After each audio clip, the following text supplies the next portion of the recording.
First impressions, wow. This agent seems like they could be really overpowered. Riot just released a trailer for their new agent Neon. It's called Spark, and we're going to take a look at it to see what the new agent is capable of and how they might fit into the meta. So let's get started.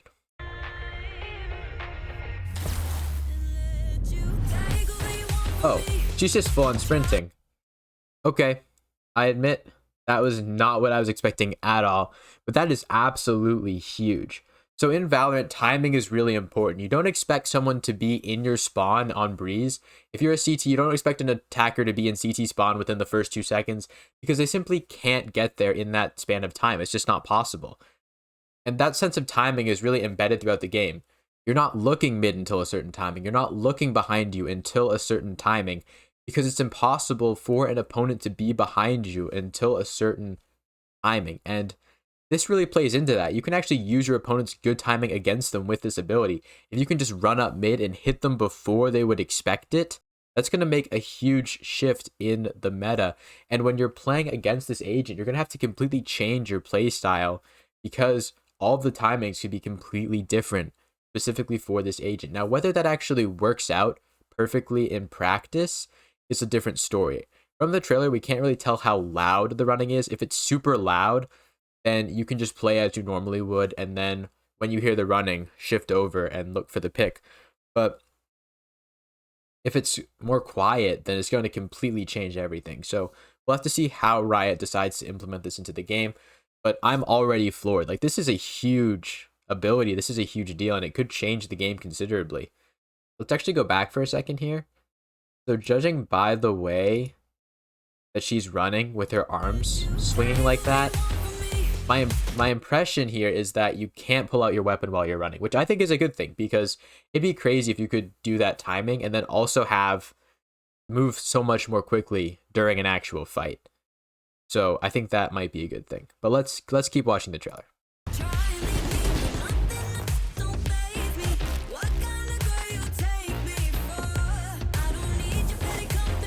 Whoa. Okay, so what I just said is apparently not correct. Let's watch that one more time. So she does have her weapon out while she's moving quickly. Once again, didn't expect that. Let's watch it one more time. That would surprise me. He's sliding in. Oh, hold on. Okay, so maybe you can only run forward and you maybe can't have your weapon out. Like, it would be crazy if you could strafe side to side really, really fast and still be in a fight. It looked a lot like the character was just running forward and then slid to conserve that same fast momentum, and that's how they came out fighting like that. So maybe you can only sprint forward, but you can still turn and maybe jump or crouch to conserve momentum. That would make sense. So we'll have to see once again how they implement it, but that would be my impression based on what we've seen so far.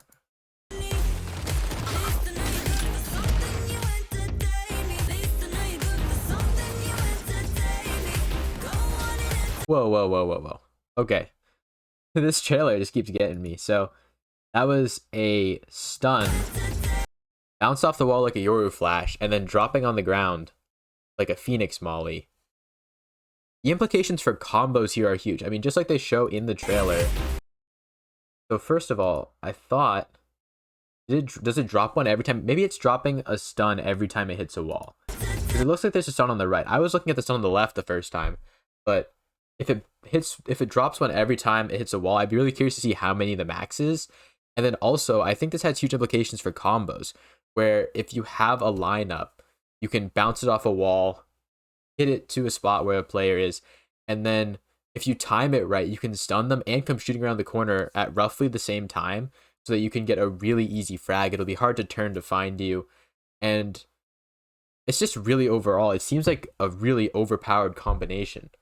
I don't know if this was like Riot's intention with this. For players who are really mechanically gifted and play by ear a lot, it seems like it's really hard to throw on the fly, right? So it could really be an introduction for players who do tend to have a more on the fly play style to be introduced to a more methodical setup tactic within a character that seems like it's going to really benefit players who are more instinctive. So that's 2 abilities down. Let's see what else they have in store for us. Whoa. Okay. That is sick. So I already love Phoenix Walls and Viper Walls, 2 of my favorite abilities in this game. This just looks like a double wall, which is huge. This is going to be really good, I think, for taking sites in sections where if you want to take like 5 people and just cut off a bunch of the site and you can take the left side, you can use the space that you take on the left to then go back and take the right side. And this gives you sort of a foothold into the site. It's going to let you crush distance into the, not really crush distance, but certainly take space into the site at a lower risk. Now, the issue that I see with this for people who are using it to attack is spraying through smoke. It seems like spraying through smoke here, especially from both sides, could be really strong. And the thing that I'm thinking of as a defender here is having 1 defender on each side. One of them spots, and the other one uses the locations on the mini-map to spray through the smoke and grab some frags. So that could be a really, really strong combination for defenders.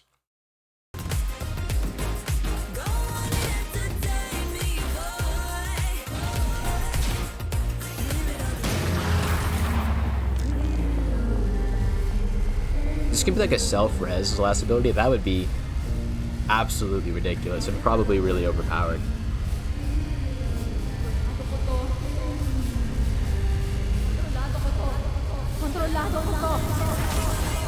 I can't tell if that was the Sage res or her resing herself.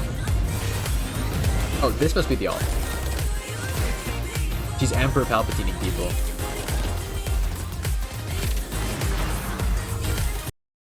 To be honest, this doesn't really look like it's that good of an ability. I mean, compared to like a Knives 1-tap or a Vandal 1-tap or something, this is a pretty slow elimination that she's securing here.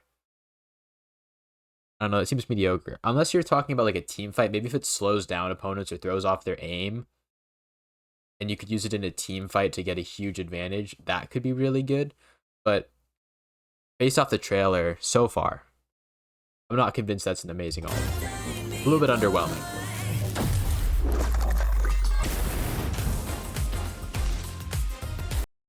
First impressions, wow.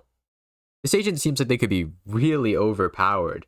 Between playing into timing, getting that speed advantage, getting that stun advantage as well, like the combos seem like they could be extremely strong.